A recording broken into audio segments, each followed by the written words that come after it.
राम राम हरे हरे, हरे कृष्णा कृष्ण कृष्ण हरे हरे, हरे राम राम राम हरे हरे।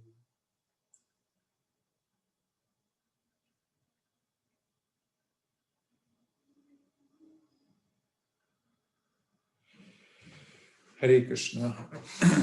सब भक्तों का स्वागत है आज की हमारी श्रीमद् भागवतम कक्षा में। हम दूसरे अध्याय, दूसरे स्कंद का 5वां अध्याय का अध्ययन कर रहे हैं और इस अध्याय का नाम है समस्त कारणों के कारण। और आज हम पढ़ेंगे श्लोक संख्या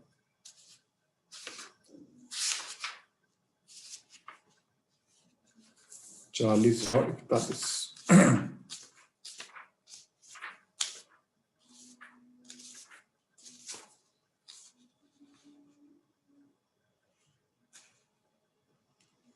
प्रभु जी डिस्प्ले करेंगे श्लोक।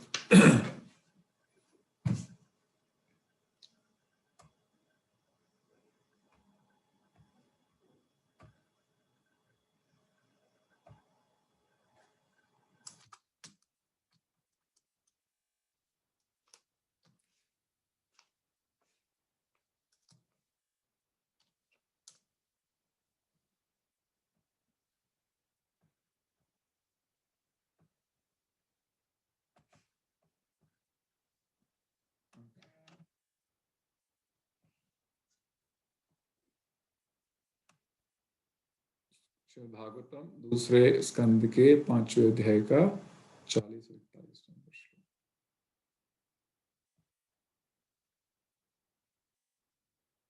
श्लोक। तत्कटयाम चातलम क्लिप्तम। कोई बोलेगा पीछे? उरुभयाम वितलम विभो। एक मिनट।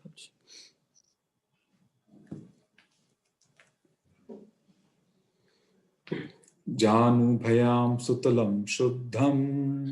जानुभयं सुतलं शुद्धं। जंगाभयाम तु तलातलम। जंगाभ्यां तु तलातलम्। महातलम तु गुल्फाभयाम। महातलं तु गुल्फभयम्। प्रपदाभयाम रसातलम। प्रपद्धाभयं रसातलम्। पातालम पादतलता। पातालं पादतलता।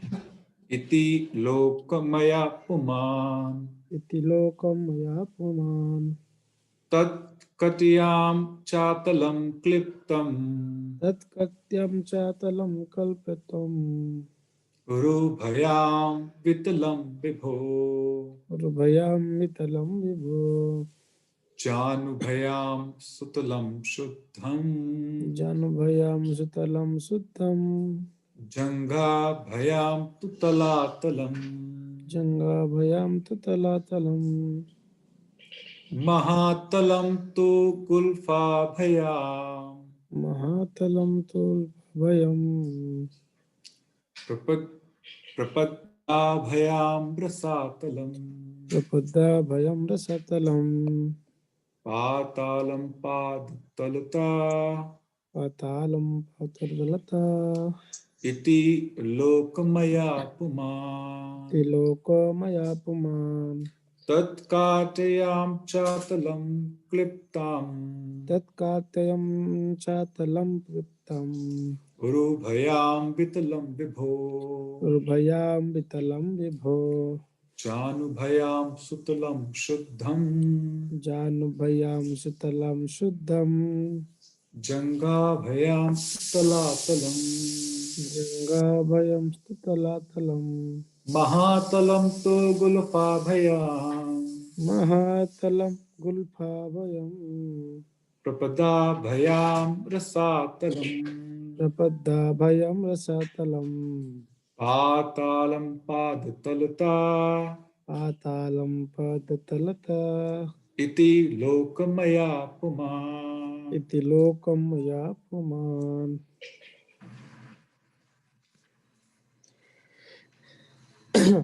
तत्कथ्यं च तलं कल्पितम् तत्कत्यां चातलं क्लिप्तम् उरुभयं वितलं विभो गुरुभयां वितलं विभो। जानुभयं शीतलं शुद्धं जानुभयां सुतलं शुद्धं जङ्गभयं स्तुतलातलम् गङ्गाभयां तुतलातलम् महातलं तु गुल्फाभयम् महातलं तु गुल्फाभयाम् प्रपद्दाभ्यां रसातलम् प्रपद्दाभयां रसातलम् पातालं पादतलता पातालं पादतलता इति लोकमया पुमान्। इति लोकमया पुमान्।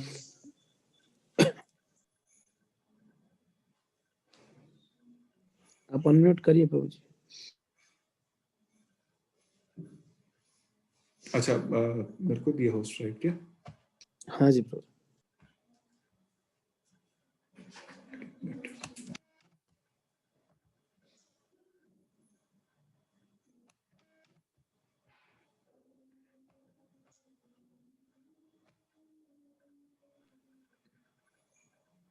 तत्कृत्या चातलं किप्ताम् तत्कटयां चातलं क्लिप्तम् उद्यं वितलं विभो गुरुभयां वितलं विभो जन्भयं सुतलं शुद्धं जानुभयां सुतलं शुद्धं जन्गभ्यं तु तलातम् जङ्गाभयां तुतलातलम् महातलं तु गुलपभ्यं महातलं तु गुल्फाभयां प्रपद्दाभ्यं रसातलम् प्रपद्दाभयां रसातलम् पातालं पादतल पातालं पादतलता इति लोकमयं पुमान्। इति लोकमया पुमान्। थैंक यू प्रभु जी। आप कोई भक्त बोलना चाहेंगे? हरे कृष्ण। ओके प्रभु जी, वो हिंदी वाला दिखाएंगे एक बार हिंदी जी का? मेरा ये मोबाइल में ना वो नहीं है प्रभु जी, मैं कंप्यूटर नहीं चालू किया हुआ आज। अच्छा ठीक है, मोबाइल में ऑन किया। तो शब्दार्थ इस किताब है प्रकार। ना, किताब हाँ से हाँ हाँ, किताब से पढ़ता हूँ।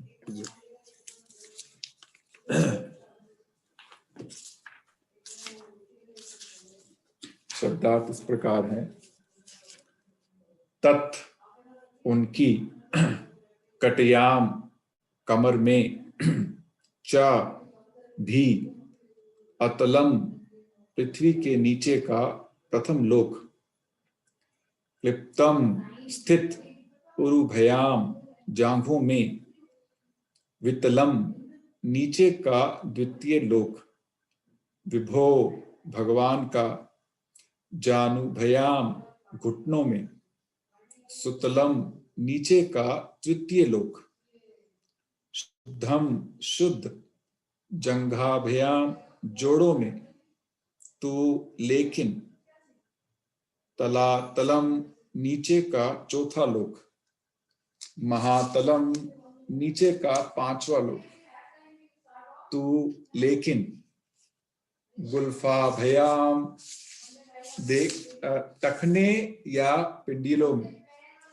प्रपद्दाभयाम पांवों के ऊपरी या सामने के भाग पर, रसातलम नीचे का छठा लोक, पातालम नीचे का सातवां लोक, पाद तलतः पांवों के तलुओं में, इति इस प्रकार, लोकमयः लोकों से पूर्ण, पुमान भगवान।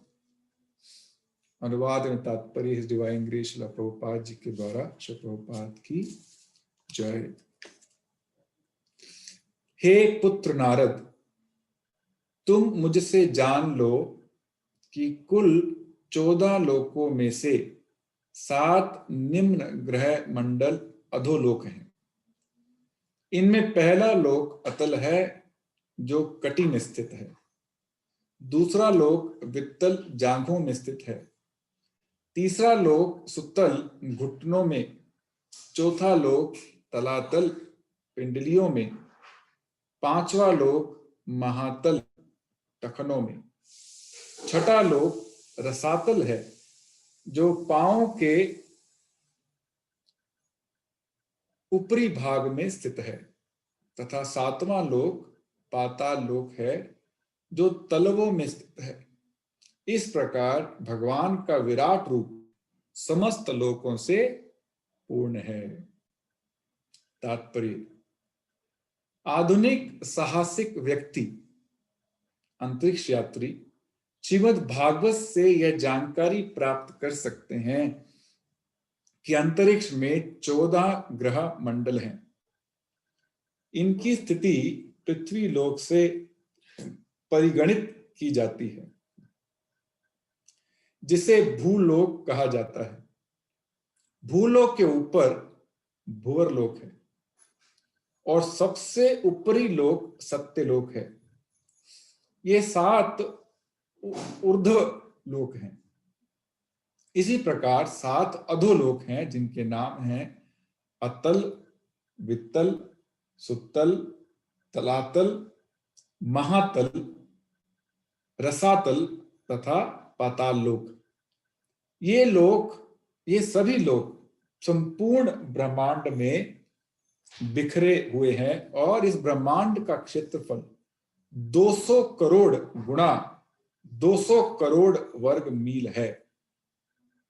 आधुनिक अंतरिक्ष यात्री पृथ्वी से कुछ हजार मील तक ही यात्रा कर सकते हैं। अतएव आकाश में यात्रा करने का उनका प्रयास विस्तीर्ण सागर के तट पर बच्चे के खिलवाड़ जैसा है। चंद्रमा ऊर्ध्व लोकों के तीसरे स्तर पर स्थित है और श्रीमद् भागवतम के 5वें स्कंद से हम अपार भौतिक आकाश में विभिन्न ग्रहों की दूरी जान सकते हैं। हमें जिस ब्रह्मांड में रखा गया है ऐसे असंख्य ब्रह्मांड हैं और यह सभी भौतिक ब्रह्मांड उस आध्यात्मिक आकाश के एक नगण्य अंश को ही आच्छादित करते हैं, जिसे यहां सनातन ब्रह्मलोक कहा गया है।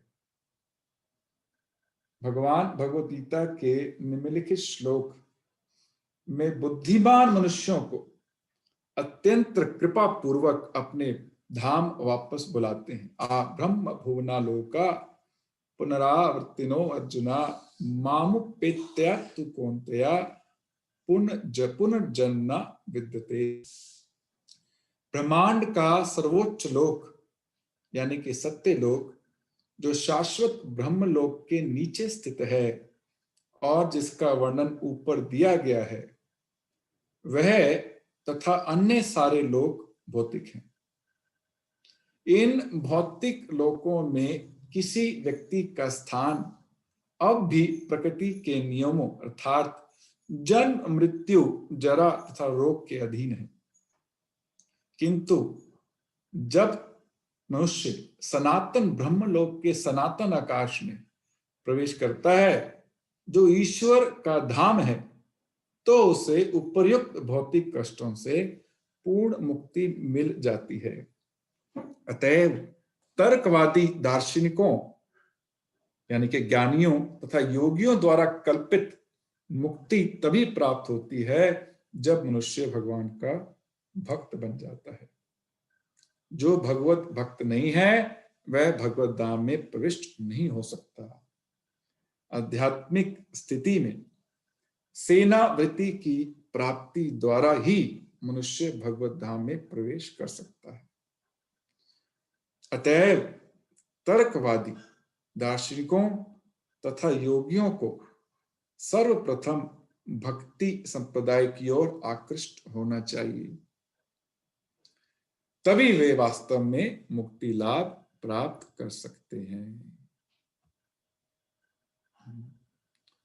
तो आज ब्रह्मा जी हमको इस श्लोक के माध्यम से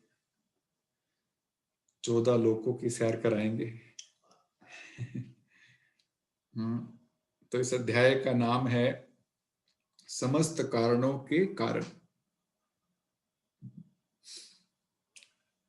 तो इसमें नारद जी प्रश्न पूछ रहे हैं और ब्रह्मा जी उसके उत्तर दे रहे हैं। नारद मुनि प्रारंभ में हमने पढ़ा कि उनको महसूस होता है कि ब्रह्मा जी ही असलियत में सृष्टि के रचयिता हैं। उनके कुछ ऐसे प्रश्न थे, क्योंकि दिखने में तो लगता है ब्रह्मा जी सब कुछ कर रहे हैं, लेकिन ब्रह्मा जी उस बात को क्लियर करते हुए बताते हैं कि हालांकि मेरे द्वारा ये सृष्टि रचित होती है, लेकिन उसके असली कारण भगवान कृष्ण है। समस्त कारणों के कारण, सर्व कारण कारणम, ये भगवान कृष्ण की कृपा से ही इस सृष्टि का निर्माण होता है। और ब्रह्मा जी कहते हैं मैं केवल एक माध्यम बनकर उस सृष्टि की रचना में मदद करता हूं, मैं असली चेतन नहीं। उसके बाद ब्रह्मा जी ने इस सृष्टि के बारे में वर्णन करना शुरू किया। और आज के श्लोक में इस ब्रह्मांड के अंदर जो 14 लोक हैं या 14 भुवन हैं, उनका वर्णन ब्रह्मा जी कर रहे हैं। इससे पहले एक श्लोक में 36 नंबर श्लोक में ब्रह्मा जी ने कहा कि बड़े बड़े दार्शनिक कल्पना करते हैं कि ब्रह्मांड में सारे लोग भगवान के विराट शरीर के विभिन्न ऊपरी तथा निचले अंगों के प्रदर्शन हैं। इसका तात्पर्य यह है कि ये जो विराट स्वरूप है जिसकी हम अभी चर्चा कर रहे हैं या अभी करने वाले हैं, वो एक काल्पनिक रूप है, आध्यात्मिक रूप नहीं है। ठीक है, इसके तात्पर्य प्रभुपाद कहते हैं कल्पयंती शब्द महत्वपूर्ण है। इसका अर्थ है कल्पना करते हैं। भगवान का विराट रूप उन दार्शनिकों की कल्पना है जो भगवान श्री कृष्ण के 2 भुजाओं वाले शाश्वत रूप को समझ नहीं पाते। आज हम कहते हैं कि भगवान असीमित हैं, अनलिमिटेड हैं, तो कुछ लोग ऐसे हैं जो इस बात को समझ नहीं सकते कि किस तरह से असीमित भगवान एक सीमित शरीर, 2 भुजाओं वाले शरीर में समा सकते हैं, है ना। तो वो उनकी चिंतन शक्ति से परे है। तो ऐसे लोग जो 2 भुजा द्विभुजा भगवान कृष्ण के श्याम सुंदर रूप को समझ नहीं पाते या उसको एक्सेप्ट नहीं कर पाते, उनके लिए जो दार्शनिक हैं कल्पना करते हैं कि ब्रह्मांड में सारे लोग भगवान के विराट शरीर के विभिन्न ऊपरी तथा निचले अंगों के प्रदर्शन।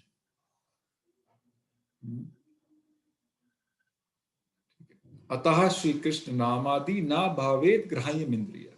भगवान को हम भगवान का जो दिव्य स्वरूप है उसको भौतिक इंद्रियों से नहीं देखा जा सकता या समझा जा सकता। इसलिए इस तरह के काल्पनिक रूप की चर्चा हो रही है, ताकि जो लोग इस रूप को, भगवान के दिव्य रूप को नहीं समझ पाते, वो भी चिंतन कर पाए, भगवान से किस तरह जुड़ पाए। यद्यपि महान दार्शनिकों द्वारा कल्पित भगवान का विराट रूप भगवान के पहलुओं में से एक है, किंतु ये न्यूनाधिक काल्पनिक ही है।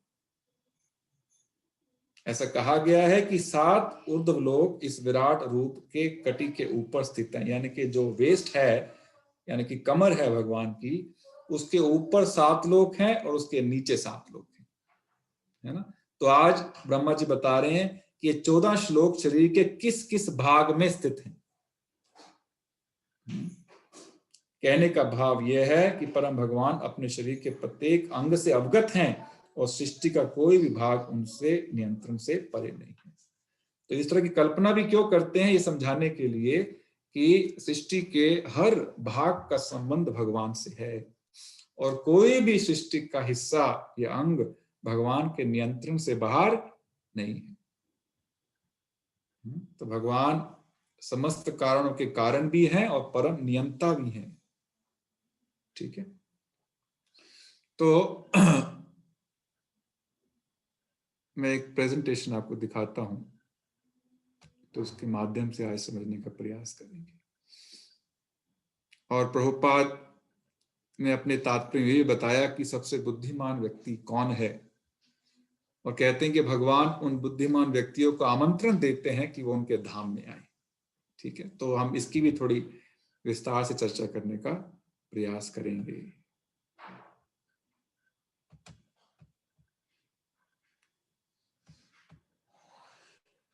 ठीक है, ये देखिए इस तरह से ब्रह्मांड दिखाई देता है। ये जो बीच में आप देख रहे हैं ये गोल गोल, इससे बोलते हैं भूलोक, भूमंडल, जो हमारी पृथ्वी है। ठीक है, इस पृथ्वी के नीचे 7 लोग हैं जिसको अधोलोक कहा जाता है, जिसका वर्णन अभी आया है। अतल, वित्तल, सुतल, तलातल, महातल, रसातल और पाताल। और इस भूमंडल के ऊपर जो ऊर्ध्व लोक हैं, ये अपर प्लैनेटरी सिस्टम, उसमें सबसे ऊपर ब्रह्मा जी बता रहे हैं कि सत्यलोक है। सत्यलोक के नीचे तपोलोक, उसके नीचे जनलोक, उसके नीचे महरलोक, उसके अपना स्वर्ग कहते हैं, आवते हैं, देन भुआ एंड भू, यानी कि भूमंडल, यानी कि जहां पर हम पृथ्वी है। आप जो भूमंडल के बीच में एक छोटा सा नहीं, बड़ा है, एक पहाड़ के रूप में देख रहे हैं, इसको बोलते हैं मेरु पर्वत। ठीक है, और जहां मेरु पर्वत समाप्त होता है वहां से अपर प्लैनेट सिस्टम, उधर लोक शुरू होता है। ठीक है, ये क्या है मेरु? ये मेरु एक सोने का बना पर्वत है जो ब्रह्मांड का एकदम मध्य में स्थित है और उसके एक्सिस के रूप में कार्य करता है। एक्सिस मतलब उसके सेंटर, ब्रह्मांड का जो सेंटर है वो ये मेरु पर्वत है। इस मेरु पर्वत के आसपास सूर्य चक्कर लगाते हैं। ठीक है, इसके आसपास, यानी कि इसके चारों ओर सूर्य चक्कर लगाते हैं और बाकी प्लैनेट सूर्य के आसपास चक्कर लगाते हैं। ठीक है, यदि जो जो दाईं तरफ आप देख रहे हैं पिक्चर, उसमें भगवान के कौन सा अंग कौन सा लोक प्रदर्शित करता वो भी लिखा है। जैसे बीच में देखेंगे आप भूलोक एकदम सेंटर में, जिसमें पृथ्वी है, उसके नीचे वेस्ट यानी कि अतल, थाइज यानी कि वित्तल, नीज यानी कि गोडे सुतल, शैंक्स यानी कि तलातल, एंकल्स यानी कि महातल, जो पांव का उपला हिस्सा है वो रसातल, और उसके नीचे पाताल। और इसके नीचे सारे 28 तरह के नरकीय ग्रह होते हैं, हेलिश प्लैनेट्स। और इस भू के ऊपर हमने 7 लोग अभी चर्चा की है, और उसके ऊपर सबसे ऊपर हैं कौन? सत्य लोग, जहां पर ब्रह्मा जी स्वयं निवास करते हैं। ठीक है, तो ऐसे ये जो है 14 प्लैनेट सिस्टम 3 हिस्सों में विभाजित है, अधो, भू और ऊर्ध्वलोक। ठीक है, यहां पर आपको थोड़ा ठीक से नाम दिखाई देंगे। स्वर्ग लोक ऊपर के, यानी कि भूलोक, भूवरलोक, स्वर्लोक, महरलोक, जिसको हम स्वर्ग बोलते हैं वो ये स्वर्लोक है। महरलोक, जनलोक, तपोलोक, सत्यलोक, और नीचे अतल, वित्तल, सुतल, तलातल, महातल, रसातल और। ठीक है, प्रभुपाद जी भागवतम के पहले स्कंद के 19वें अध्याय के 23 नंबर श्लोक में कहते हैं, ये प्रसंग ऐसा है जब परीक्षित महाराज को शाप मिला श्रृंगी मुनि से कि तुम्हारी मृत्यु 7 दिन में हो जाएगी, और पृथ्वी ये सुनने के पश्चात परीक्षित महाराज अपना सब राजपाट परिवार छोड़कर गंगा के किनारे आके बैठ जाते हैं, और उस समय वहां पर सारे ऋषि मुनि भी एकत्रित हो जाते हैं। तो उस स्थिति में परीक्षित महाराज उन ऋषियों को संबोधित करते हुए कहते हैं, ओ ग्रेट सेजेस, हे ऋषियों, you have all very kindly assembled here. आप सब यहाँ एकत्रित हुए हैं, having come from all parts of the universe, यानी कि ब्रह्मांड के सभी हिस्सों से आप एकत्रित हुए। तो इससे प्रतीत होता है कि जो ऊपर के लोक हैं, महरलोक, जनलोक, तपलोक, वहां के निवासी भी उस समय पृथ्वी पर मौजूद थे श्रीमद् भागवतम कथा श्रवण करने के लिए। ये महानता है श्रीमद् भागवतम की, है कि नहीं, जिसका श्रवण करने के लिए लोग दूर दूर से आते हैं।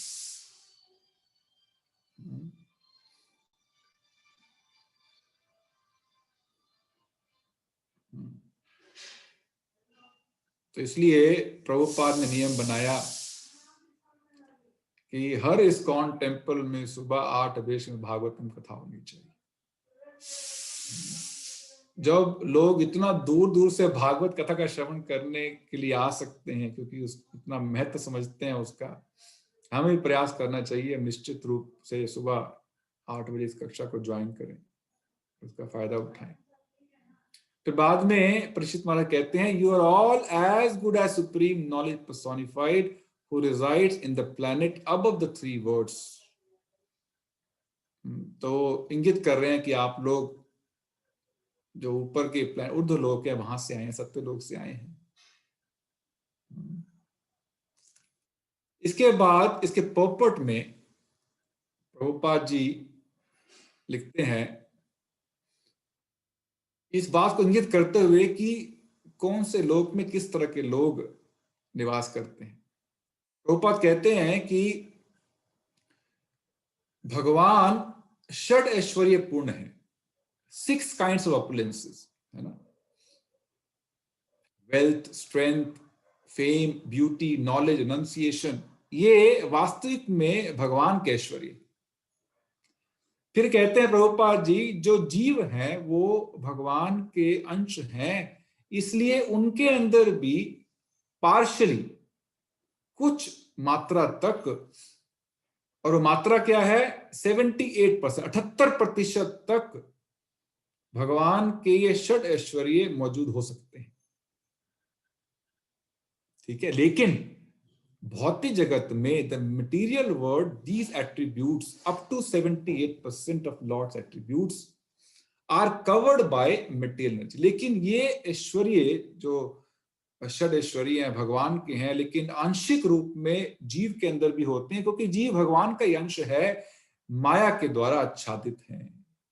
उदाहरण देते हैं, जिस तरह से सूर्य बादल से आच्छादित होकर जो उसका प्रकाश नजर नहीं आता है, वैसे ही जो ये गुण हैं जीव के अंदर मौजूद हैं 78% तक, लेकिन माया के द्वारा आच्छादित है।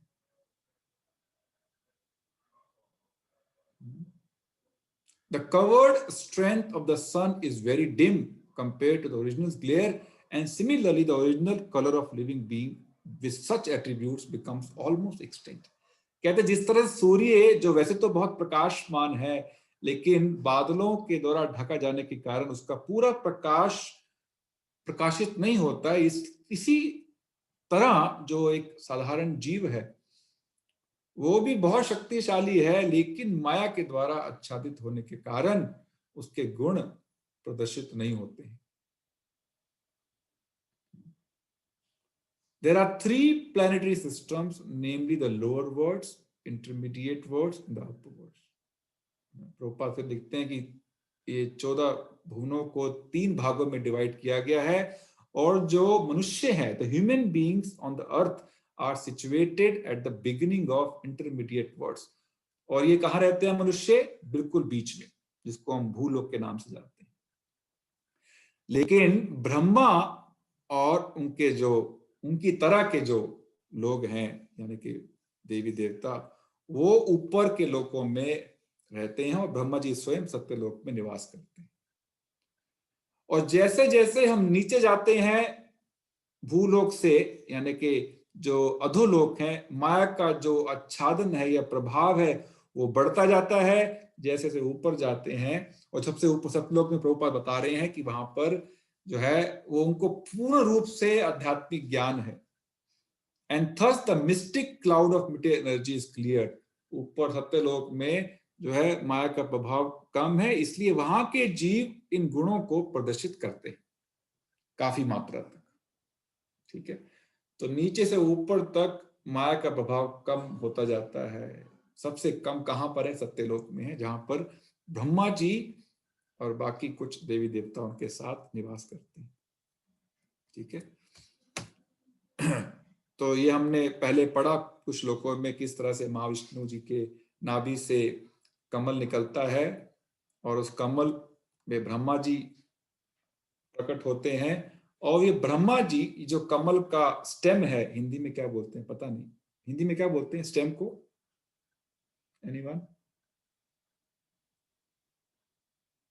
नाड़ी। नाड़ी। नाड़ी, हाँ। तो इस नाड़ी को फिर 14 भागों में विभाजित करते हैं, जिनको हम 14 प्लैनेटरी सिस्टम या 14 लोक के रूप में। ठीक है, उसके बाद भागवतम की तीसरे स्कंद में बताया गया है कि कैसे ब्रह्मा जी इनको 14 भागों में विभाजित करते हैं। Lord Brahma is the most exalted personality in the universe because of his causeless devotional service unto the Lord in mature transcendental knowledge.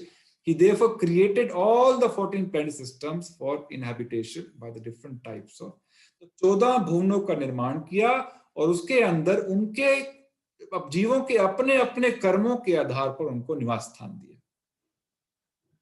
ठीक है, अपने अपने कर्मों, जो सत्व गुण में स्थित हैं अपनों कर्मों के कारण उनको ऊपर स्थान दिया, जो तमोगुण में स्थित हैं अपने कर्मों के कारण उनको नीचे स्थान दिया, जो रजोगुण से प्रभावित हैं वो हमारे पृथ्वीलोक पे आते हैं, जिनमें रजोगुण की मात्रा ज्यादा होती है। ठीक है, तो ये बाय चांस नहीं हो रहा है, इसके पीछे पूरा विज्ञान है, पूरा लॉजिक है, किसको कहां स्थान मिलेगा, इसकी भी चर्चा हम अभी थोड़ा विस्तार से करेंगे इसके बाद। तो इस सृष्टि को बोलते हैं विसर्ग, सेकेंडरी क्रिएशन। प्राइमरी क्रिएशन भगवान कृष्ण करते हैं, विष्णु करते हैं। जो तत्व, जो ईंट पत्थर चाहिए इस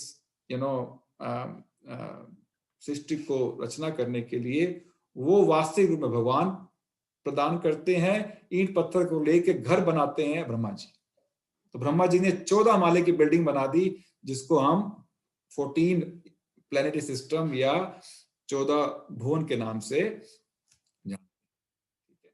इसकी समरी में 5वें स्कंद के 24 अध्याय की समरी में थोड़ा इसका वर्णन आता है कि कौन से जो अधोलोक हैं, कौन से लोक में कौन निवास करता है, वहां पर क्या होता है। तो इसकी चर्चा मैं ज्यादा विस्तार से नहीं करूंगा, एक दो जो महत्वपूर्ण है वो मैं बता दूंगा। सबसे ऊपर था अतल, उसके नीचे था वित्तल, वित्तला या वित्तल, जहां पर Shiv, lord Shiva and his wife Gauri resides. Shiva और गौरी क्या कर रहे हैं वहां पर वित्तल में?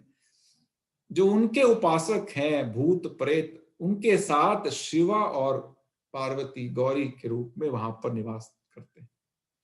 ठीक है, और वहां पर किस चीज की फैक्ट्री है? सोना पैदा करने की फैक्ट्री है। वो भी बताऊंगा सोना कैसे पैदा होता अगली स्लाइड में। ठीक है, किस तरह से शिव जी और गौरी मिलकर सोना उत्पन्न कर रहे हैं वहां पर। तो ये कोई आश्चर्य की बात नहीं है कि पृथ्वी के बीच में जो है, भूमंडल के बीच में मेरू पर्वत है जो सोने का बना है।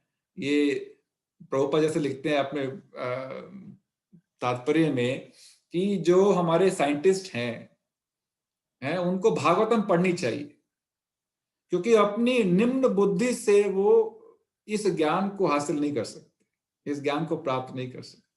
प्रभुपाद वो मेंढक का उदाहरण देते थे। यदि मेंढक जो छोटे से कुएं में रहता है, उससे पूछा जाए कि जो बाहर में सागर है उसका साइज क्या होगा, वो कैसे बताएगा कि जहां मैं रहता हूं जिस कुएं में उसके 5 गुना होगा या 10 गुना होगा या 20 गुना होगा, क्योंकि उसकी उतनी बुद्धि कार्य कर सकती है, उसकी इतनी बुद्धि की क्या बोलते हैं बाउंड्री है।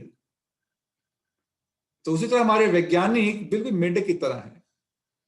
प्रभुपाद ने लिखा पॉपट में वो 1000, 2000, 10,000, 20,000 मील्स तक यात्रा कर सकते हैं, लेकिन इसका जो साइज बताया 200 करोड़ टाइम्स 200 माइल्स, मतलब कि कल्पना से परे है जो इसका आकार है ब्रह्मांड का। और ये ब्रह्मांड तुच्छ ब्रह्मांड है, ऐसे कोटि कोटि ब्रह्मांड है। तो हमारा विज्ञान इस तरह के ज्ञान को अपनी लेबोरेटरी में प्राप्त नहीं कर सकता है, इसलिए हमको गीता भागवतम जैसे ग्रंथों की शरण लेनी पड़ेगी, जिसको प्रूव करने के लोग इतना समय व्यर्थ करते हैं, इतना पैसा लगाते हैं, उसका जो सार निष्कर्ष है श्री भागवतम में प्राप्त हो सकता है। तो वित्तल के नीचे जो सुत्तल प्लेनेट है, वो हमने पहले पढ़ा है कई बार कथाओं में कि बलि महाराज वहां पर निवास करते हैं। वामन देव जी ने उनको आशीर्वाद दिया था और वो भगवान स्वयं वहां पर द्वारपाल के रूप में मौजूद हैं। ठीक है, भगवान प्रसन्न होकर उनको lord serves as his door keeper, भगवान सेवा करते हैं बलि महाराज की उनके किसके रूप में, द्वारपाल के रूप में। ठीक है, 8वें स्कंद में इसका विस्तार से वर्णन आता है।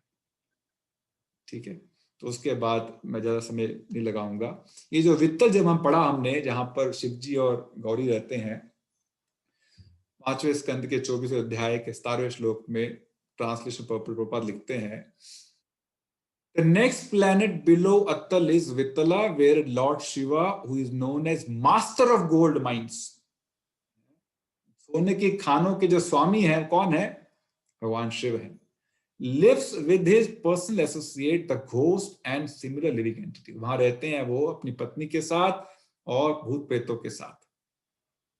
ठीक है, lord Shiva as a progenitor engages in sex with Bhavani, पत्नी से संभोग करने के बाद वो जीवों को उत्पन्न करते हैं, and from the mixture of their vital fluid the river named Hataki is generated.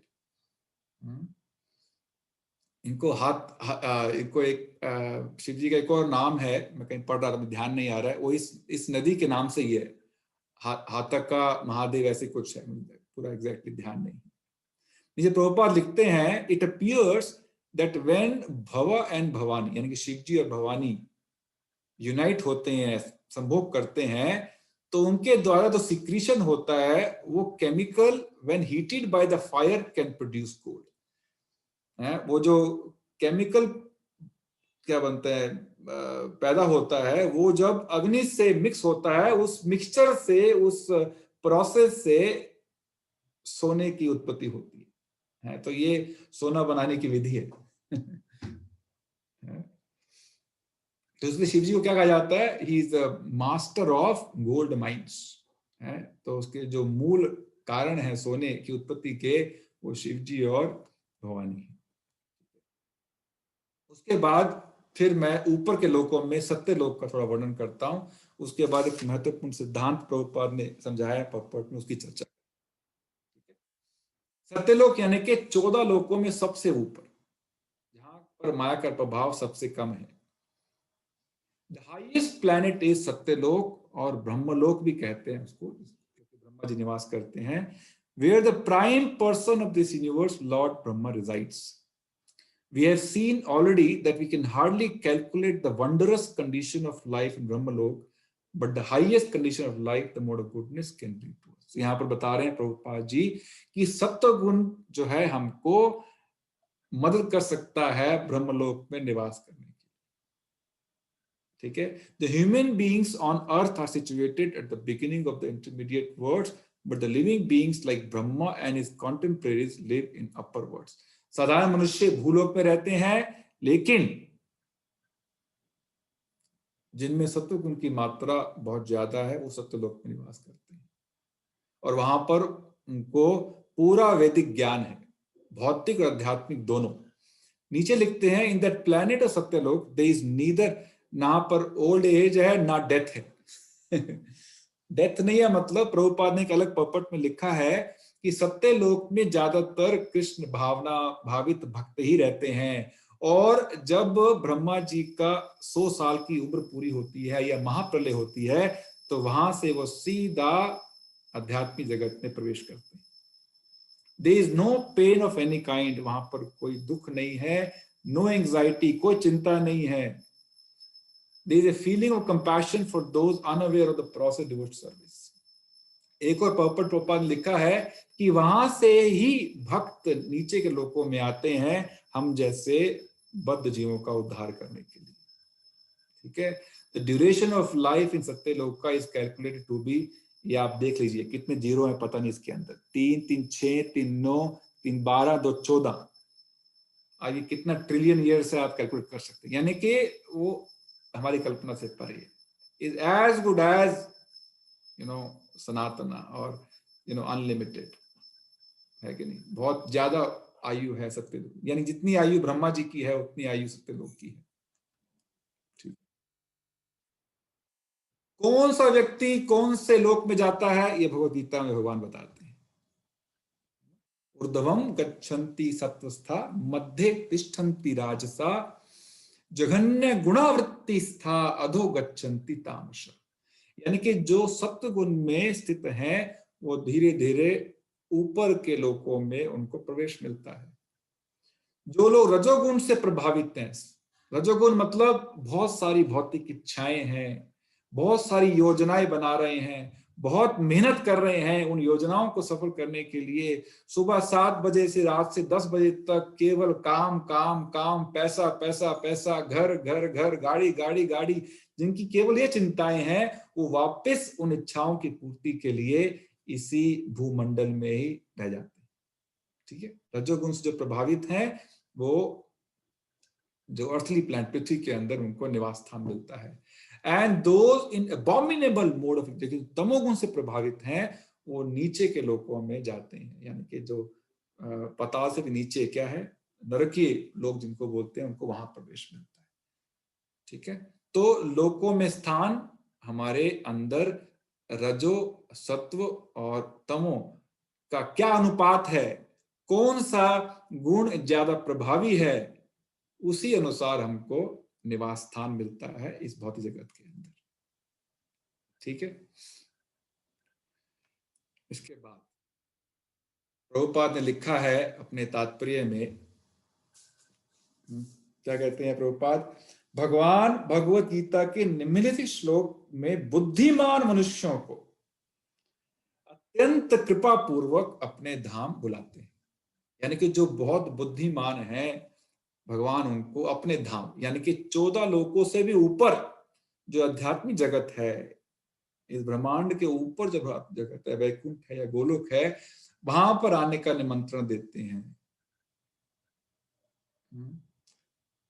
ये भगवद गीता के 8वें अध्याय का 16वां श्लोक है।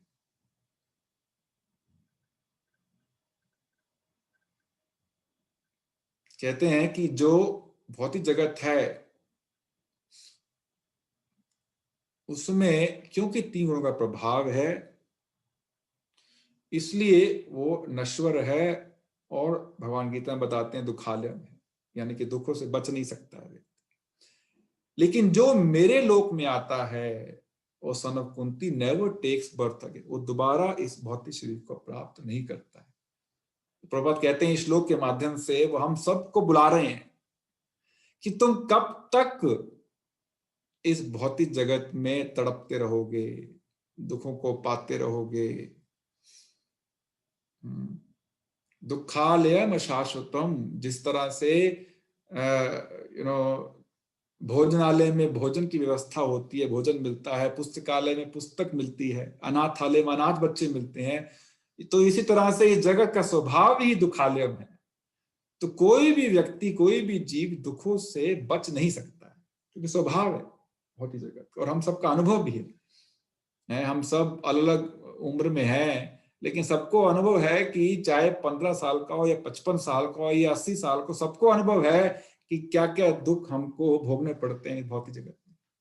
शारीरिक दुख, मानसिक दुख, पारिवारिक दुख, सामाजिक दुख है कि नहीं। कोई ना कोई दुख तो हमको सताए रखता है, नहीं बच सकते हम लोग, जितना कितना ही भौतिक प्रयास कर लें।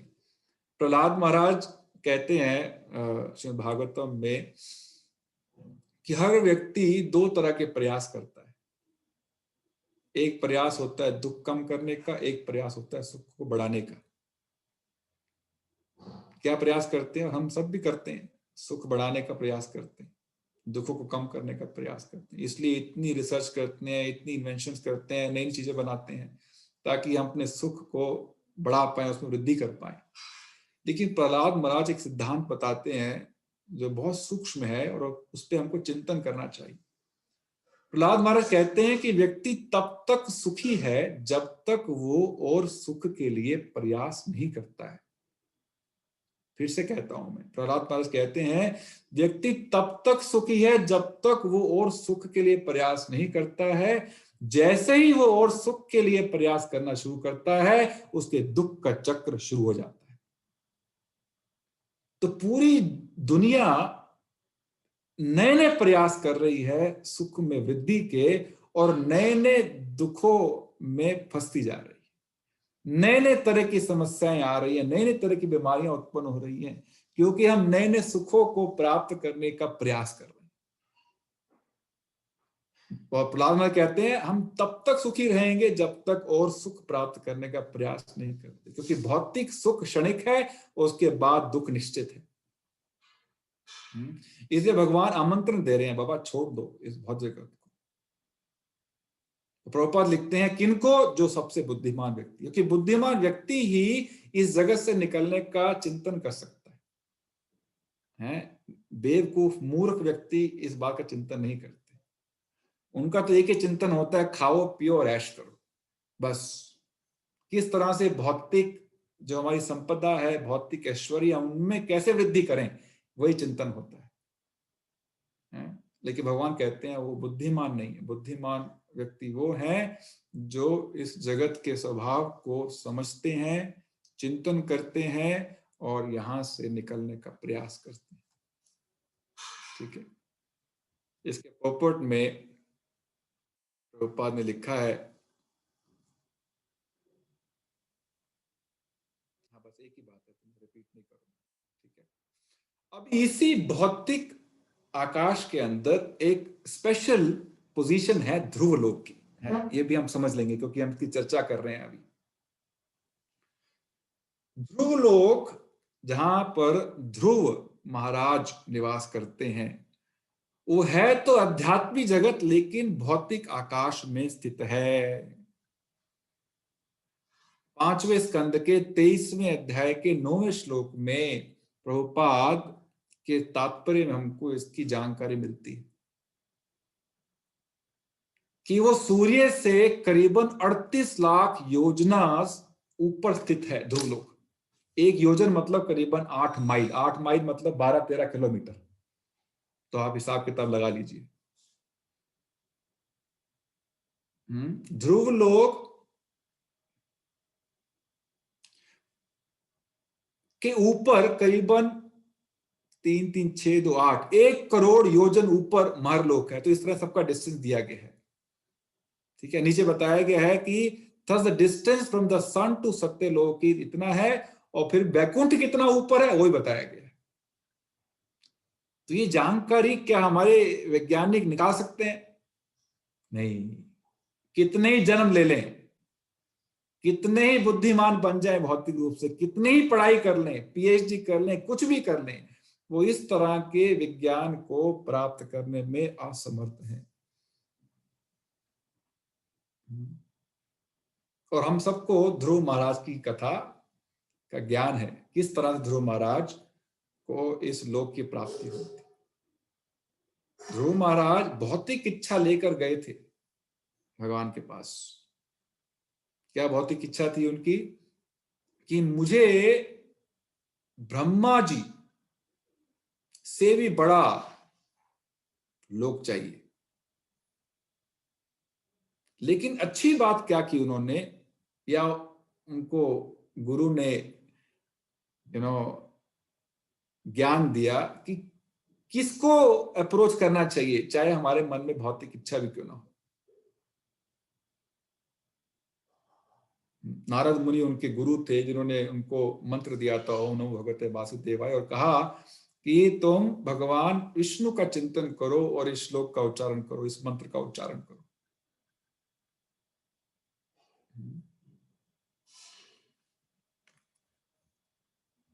देखिए 3 उदाहरण है मेरे पास, सॉरी,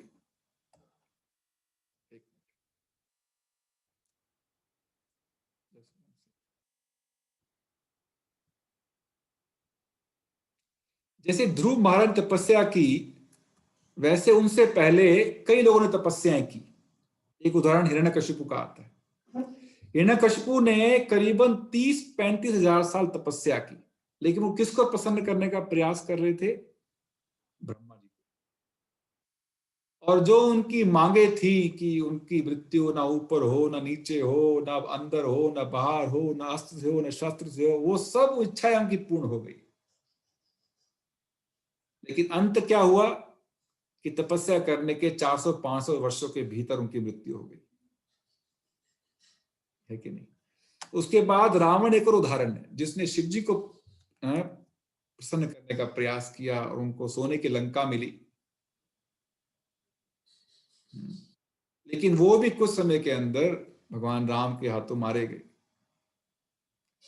ना ब्रह्मा जी बचा पाए हिरण्यकशिपु को, ना शिव जी बचा पाए रावण को।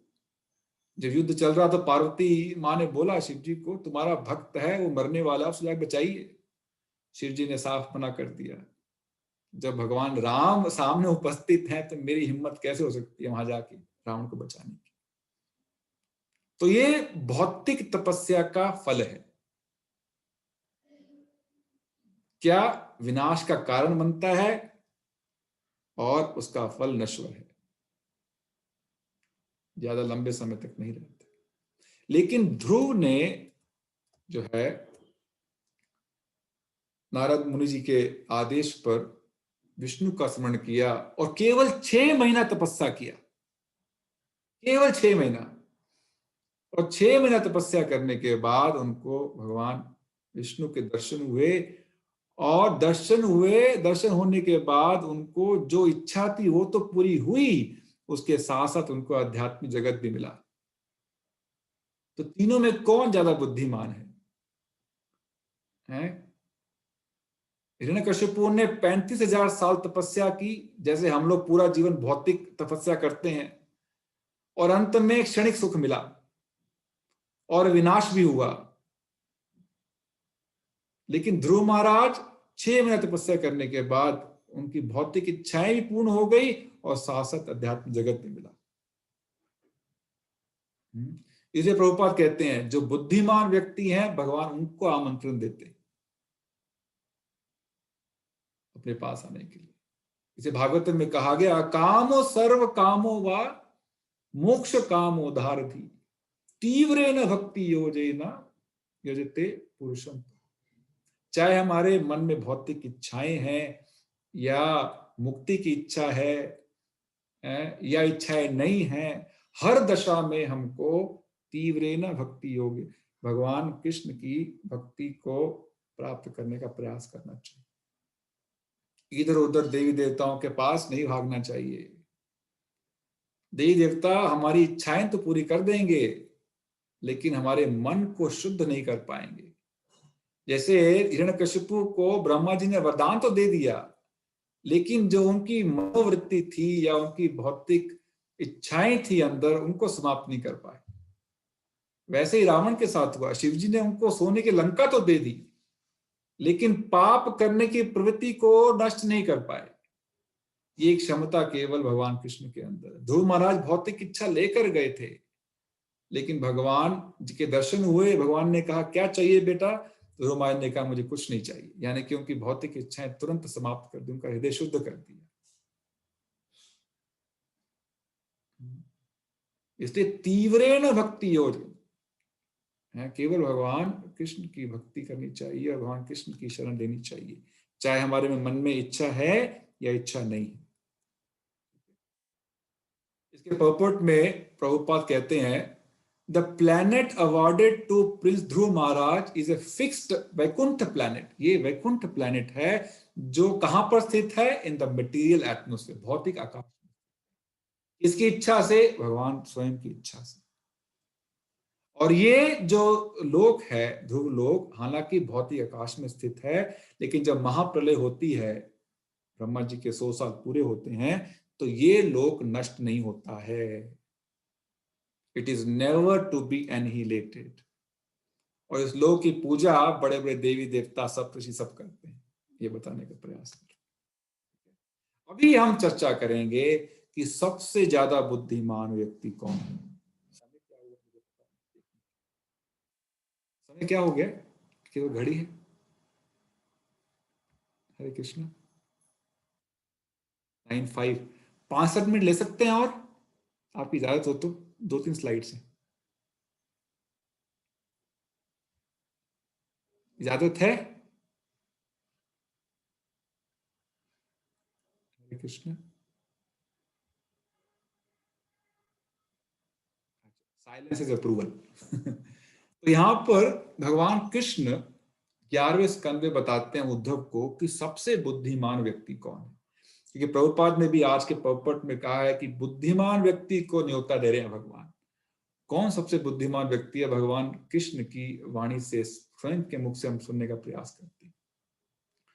उद्धव गीता में भगवान ने डिवोशनल सर्विस, भक्ति के बारे में विस्तार पूर्वक वर्णन किया है। उसके बाद उद्धव जी को बताते हैं, एषा बुद्धिमताम बुद्धिर, जो बुद्धिमान लोग हैं उनमें सबसे बुद्धिमान कौन है? मनीषा च मनीषिनाम, जो चतुर है उनमें सबसे चतुर कौन है? यत् सत्यम अनृतेनेहा मत्तेन आपनोति मामृताम। कौन है सबसे बुद्धिमान लोगों में? बुद्धिमान कौन है? चतुरों में चतुर कौन है? वो जो इस, ये जो हमारा शरीर है उसको कहा है अनृतेनेहा या मर्तेना, टेम्परेरी। इस टेम्पररी और अनरियल शरीर के माध्यम से वो मुझे प्राप्त करते हैं जो सनातन है, मेरे धाम को प्राप्त करते हैं जो सनातन है, मेरा संग प्राप्त करते हैं जो सनातन है। यानी कि छोटी सी इन्वेस्टमेंट करते हैं शरीर की, जिसकी कोई वैल्यू नहीं है, कोई अर्थ नहीं है, उस शरीर के माध्यम से वो सनातन धाम को प्राप्त करते हैं, मुझे प्राप्त करते हैं, मेरा संग प्राप्त करते हैं। वही व्यक्ति सबसे बुद्धिमान है, चतुरों में भी चतुर है, बुद्धिमानों में सबसे बुद्धिमान है। और इसकी जो है विश्वनाथ चक्र ठाकुर कमेंट्री करते हैं, मैं 1 मिनट उसको भी दिखा, बहुत सुंदर उसकी व्याख्या की है।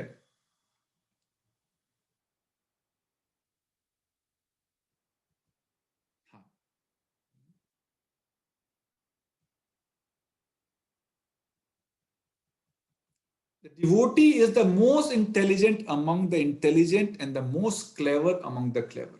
एक जो भक्त है वो बुद्धिमानों में सबसे ज्यादा बुद्धिमान है, चतुरों में सबसे ज्यादा चतुर है। क्योंकि because he attains my eternal स्वरूप, क्योंकि वो मुझे प्राप्त करता है, सनातन भगवान को प्राप्त करता है, सनातन धाम को प्राप्त करता है। कैसे?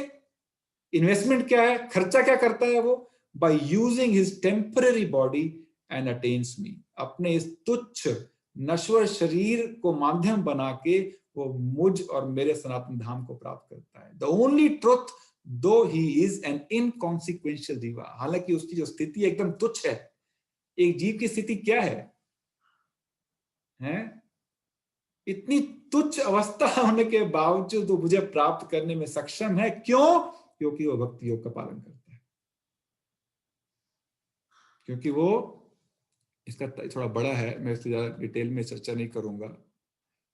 He who can receive 1,000 coin by giving 1 coin is said to be the most intelligent. कहते हैं भौतिक जगत में कोई 1 रुपया इन्वेस्ट करे और उसके 1,00,000 रुपये बना दे तो बोलते हैं बहुत बुद्धिमान है। कहते हैं वो बुद्धिमान नहीं है, वो बुद्धिमान नहीं है। A person who can take a gold coin from sober, intelligent person is called intelligent and skillful. है? जैसे हम मान लो कोई IIT में एडमिशन मिल जाता है तो हम बोलते हैं बहुत बुद्धिमान व्यक्ति है। कोई IAS ऑफिसर बन जाते हैं बोलते बहुत बुद्धिमान व्यक्ति है। कोई डॉक्टर बन जाता है बोलते बहुत बुद्धिमान व्यक्ति है। बिल गेट्स बहुत बुद्धिमान है क्योंकि उसने बहुत बड़ा बिजनेस खड़ा किया। तो बुद्धिमत्ता का जो मापदंड है वो आध्यात्मिक भाषा में बिल्कुल अलग है। कहते हैं कि इस भौतिक प्रयास से हम जो भी प्राप्त करते हैं जीवन के अंदर वो क्षणिक है, हम सबका अनुभव भी है। लेकिन सबसे बुद्धिमान भक्त वो है जो इस शरीर का इस्तेमाल करता है, किस लिए? ऐसी वस्तु प्राप्त करने के लिए जो शाश्वत। Inhabitants of, ये पढ़िए, inhabitants of Bharat Bhumi who are mortal and born in low families offer to me their bodies not worthy a penny, which are deformed and afflicted with old age and disease. Bharat भूमि के जो लोग हैं which are mortal मतलब बहुत सीमित आयु है उनकी, उनका शरीर किसी काम का नहीं है। बूढ़ा शरीर किस काम का होता है बताइए? बीमार शरीर किस काम का होता है? इस शरीर के अंदर बीमारियां, ओल्ड एज, बुढ़ापा हमेशा परेशान करते रहते हैं। बट दे अटेन मी, लेकिन वो उस शरीर के माध्यम से मुझे प्राप्त करते हैं। इस शरीर के अंदर 9 द्वार होते हैं, है ना? 2 आंखें, 2 नाक, 2 नासिकाएं, 2 कान, मुख, कितने हो गए? 7, रेक्टम और जेनिटल, 9। ये 9 भगवान ने प्रदान किए उनको जिनको भौतिक सुख प्राप्त करने की इच्छा थी। लेकिन यही 9 हमारे दुख का कारण बनते हैं। लेकिन भगवान कहते हैं यदि ये 9 द्वार यानी कि शरीर यदि मेरी सेवा में लगाया जाए तब बुद्धिमत्ता का प्रदर्शन, तब व्यक्ति सबसे ज्यादा बुद्धिमान बनता है, क्योंकि इन 9 चीजों को मेरी सेवा में लगाने की, शरीर को मेरी सेवा में लगाने से वो शाश्वत धाम को प्राप्त करता है। इस शरीर का मूल्य वैज्ञानिकों ने बताया, इस शरीर के अंदर जितने भी केमिकल्स हैं, हड्डियां हैं, यदि उनको निकाल के बेचने का प्रयास करेंगे तो टोटल उसकी जो मूल्य है वो 110 रुपया है। सो ये 110 रुपए के शरीर से हम शाश्वत धाम को प्राप्त कर सकते हैं। तो जो व्यक्ति भक्ति योग का सहारा लेके इस शरीर को भगवान की सेवा में लगाता है वो इस परम भगवान को प्राप्त करने में सक्षम है। वही व्यक्ति सबसे ज्यादा बुद्धिमान व्यक्ति बताया गया।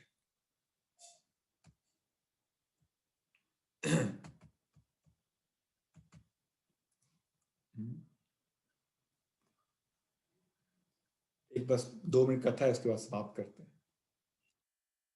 ध्रुव महाराज के भाई को जब यक्षों ने मार डाला, ध्रुव महाराज गुस्से में आके सब यक्षों का वध करना शुरू कर दिया।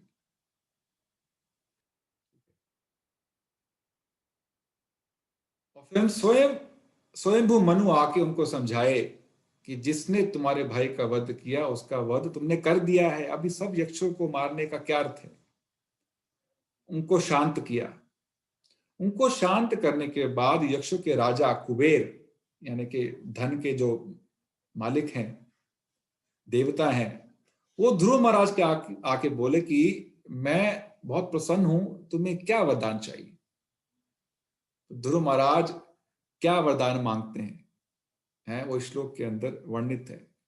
मैत्री मुनि ने कहा, my dear Vidura, when thus asked to accept benediction, जब ध्रुव महाराज को यह वरदान मांगने का मौका, अवसर प्राप्त हुआ, किससे? कुबेर से, जो राजाओं के राजा हैं, धन के राजा हैं। Dhruva Maharaj the most elevated pure devotee, जो सबसे शुद्ध भक्त, उन्होंने क्या मांगा? Who was an intelligent and thoughtful king, जो बहुत बुद्धिमान राजा थे। He begged that he might have unflinching faith in and remembrance of the Supreme Lord. उन्होंने क्या मांगा कुबेर से? कि मुझे निश्चित रूप से नित्य भगवान का चिंतन हो, भगवान में श्रद्धा हो, भगवान का स्मरण हो, मुझे ये वरदान चाहिए। तो बुद्धिमान लोग इस तरह के वरदान की कामना करते हैं, रावण जैसे नहीं जिनको धन चाहिए, सोने की लंका चाहिए। तो यदि कोई व्यक्ति सबसे ज्यादा भाग्यशाली है तो वो आज हरे कृष्ण महामंत्र का जप कर रहा है, वो आज प्रभुपाद की संस्था से जुड़ा हुआ है, वो आज भक्ति क्रियाओं को प्रभुपाद की आज्ञा के अनुसार करने का प्रयास कर रहा है। यही बुद्धिमता है, इससे ज्यादा बुद्धिमता नहीं हो सकती। प्रभुपाद ने अपनी संस्था के माध्यम से हमको बहुत बुद्धिमान बना दिया है इस भक्ति योग की विधि से अवगत करा के। और ये आखिरी श्लोक भागवतम के अनुसार कलयुग का बुद्धिमान व्यक्ति कौन है? कृष्ण वर्णम तुषा कृष्णम संगोपाकस्पार्षितम यजनेत संकीर्तना प्राय जंते ही सुमेधशा। कलयुग में सबसे जो बुद्धिमान व्यक्ति है वो चैतन्य महाप्रभु की पूजा करता है, सेवा करता है। कैसे? By constantly singing the names of Krishna, इस हरे कृष्ण महामंत्र के द्वारा। ये सार है आज की प्रेजेंटेशन का, आज के लेक्चर का। जो सबसे बुद्धिमान व्यक्ति है कलयुग का, शास्त्रों के अनुसार वो चैतन्य महाप्रभु को प्रसन्न करने का प्रयास कर रहा है। कैसे? इस महामंत्र का उच्चारण करके। जैसे प्रभुपाद कहते थे, chant and be happy, there is no other way to be happy in this material. और कोई रास्ता नहीं है इस भौतिक जगत में खुश रहने का, प्रसन्न रहने का, और फिर अंतिम लक्ष्य को प्राप्त करने का। हरे कृष्ण। श्री प्रभुपाद की